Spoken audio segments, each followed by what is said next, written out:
As we were sitting down talking about this, one of the things that kind of got brought up that maybe isn't talked about a lot in the industry is, how do you negotiate a transaction? Whether that's purchase price, terms on a lease, whatever it may be. And so I thought this might be a good forum for us to talk about some of the areas that you can negotiate or that you maybe shouldn't negotiate. Yeah. So from the legal side, what do you see from a negotiation side? Yeah, so really one of the big things you want to be careful with is liability, what you're taking on. And that includes inventory, that includes employees, that includes other assets that might have some sort of whether it's equipment that's got a lease on it or a lease in general.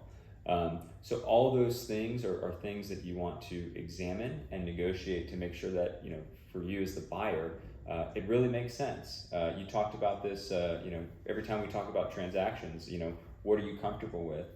If you're not comfortable with buying $100,000 worth of inventory, maybe we need to negotiate that down so it fits into, what the purchase price is. I think on my side, a lot of times gets brought to the banking side of the equation is, the valuation on a practice, what is it worth? And, candidly speaking, most banks are not looking at valuations, right? We're looking at cash flow because essentially the profits coming out of these practices is what's paying for the doctor's lifestyle. I think if I was going to ask that question directly, like how do you value a practice? I'll maybe sidestep it for a second, but I'll come back to it here and I'll say it this way. The valuation is truly based upon what two people are willing to either buy or sell it for.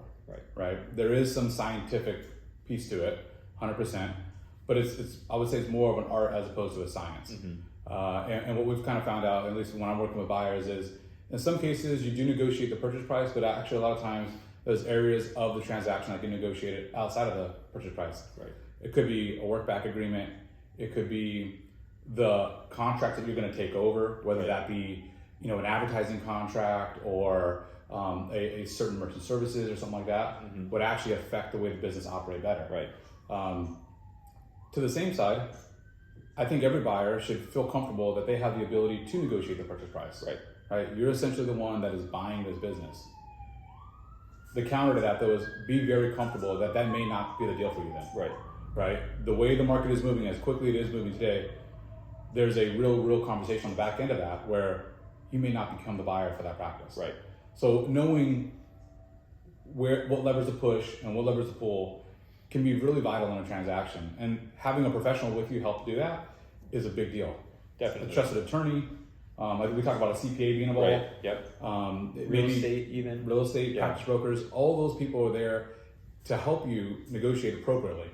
So I don't know. Does that answer a big portion? I think so. And I think in general, it's not yours until closing, right? So throughout the process, ask questions. Don't be afraid to say, I'm afraid of this and I want to make this, either more beneficial to me or maybe cut it out.